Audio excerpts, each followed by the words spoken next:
Assalamualaikum warahmatullahi wabarakatuh. Salam sejahtera bagi kita sekalian. Shalom. Perkenalkan, nama saya Senda Dorince Silwabesi dengan NPM 121142012102226. Saya dari kelas keperawatan D.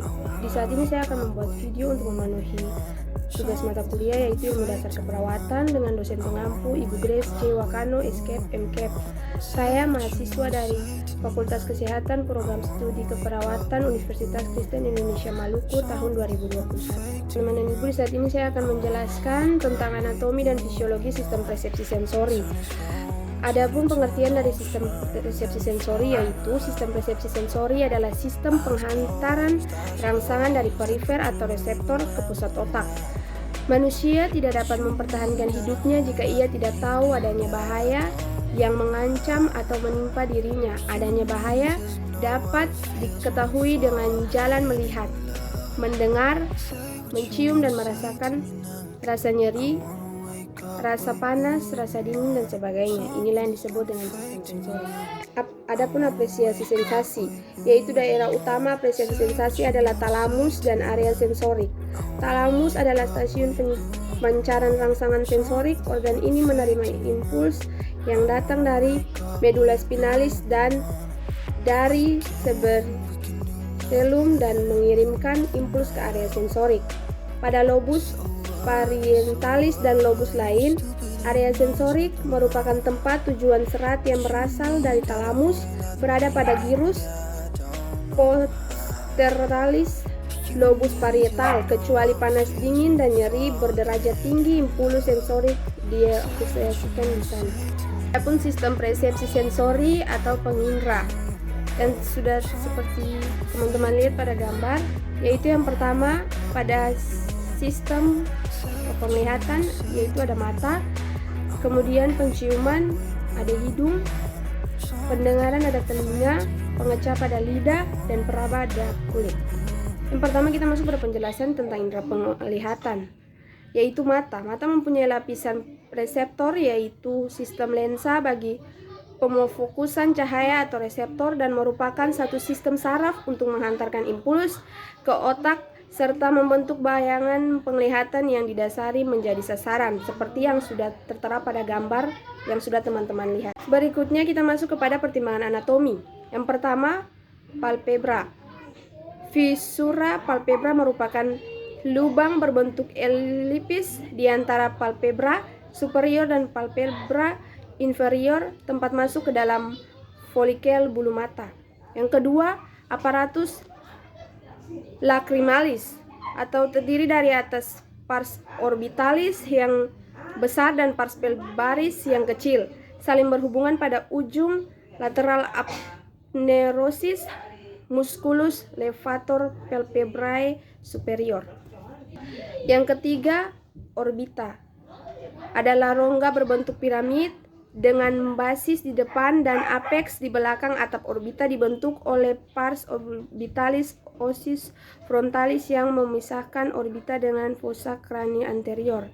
Yang keempat, bola mata terbenam dalam korpus adiposum orbita namun terpisah dari selubung farsisa bola mata. Bola mata terdiri dari 3 lapisan, yaitu yang pertama tunica fibrosa, yang kedua lamina vasculosa dari depan ke belakang tersusun atas bagian berikut. Yang pertama, karoid adalah lapisan luar berpigmen dan berlapis. Lapisan karoid terdiri atas bagian-bagian. Yang pertama epikaroid, yang kedua lapisan pembuluh kapiler, yang ketiga karoid kapiler, yang keempat lapisan elastika. Berikutnya corpus ciliare ke belakang bersambung dengan kiroid, ke depan terletak di belakang tepi perifer. Iris terdiri dari cornea ciliaris, processus ciliaris, dan musculus ciliaris. Berikut iris diagrama berpigmen yang tipis terdapat dalam aqueous humor di antara kornea dan lensa. Yang berikut tunica sensosia. Retina terdiri atas Retina terdiri dari pars pigmentosa sebelah luar melekat pada karoid dan pars nervosa sebelah dalam berhubungan dengan corpus vitereum. Ujung interior retina membentuk cincin berombak disebut ora serata. Bagian anterior retina bersifat non-reseptif dan terdiri atas sel-sel pigmen dengan lapisan epitel silindris di bawahnya. Di pusat bagian posterior retina terdapat daerah lonjong kekuningan disebut makula lutea yang merupakan daerah retina yang terlihat paling jelas seperti pada gambar yang sudah tertera. Yang kelima adalah isi bola mata. Adalah media refraksi yang terdiri dari aqueous humor dan corpus vitreous dan lensa. Yang pertama, pada aqueous humor, cairan bening yang mengisi kamera anterior dan kamera bulbi yang merupakan sekret dari processus ciliaris. Yang berikut corpus vitreous mengisi bola mata. Di belakang lensa merupakan gelombang transparan yang dibungkus oleh membran vitrea. Yang berikut lensa, badan biconvex yang transparan terletak di belakang iris, di dekat corpus vitreum dan dikelilingi oleh processus terdiri atas yang pertama kapsul elastis, yang kedua epitel cuboid, yang ketiga serat-serat lensa. Adapun gambarnya yang sudah tertera. Berikut kita masuk pada indera pendengaran. Pendengaran merupakan indera mekanoseptor karena memberikan respon terhadap getaran mekanik gelombang suara yang terdapat di udara. Telinga dapat dibagi menjadi 3 bagian, yaitu A. Telinga bagian luar dan telinga bagian tengah, kemudian telinga bagian dalam. Yang berikut sistem penciuman. Indera penciuman merupakan alat visera yang erat hubungannya dengan gastrointestalis. Reseptor penciuman merupakan kompreseptor yang dirangsang oleh molekul larutan di dalam mukus. Reseptor penciuman juga merupakan reseptor jauh atau teleseptor. Olfaktori adalah organ pendeteksi bau yang berasal dari makanan pada manusia. Bau mempunyai muatan afeksi yang bisa menyenangkan atau membangunkan rasa penolakan dan keterlibatan memori. Selain itu, bau juga penting untuk nafsu makan.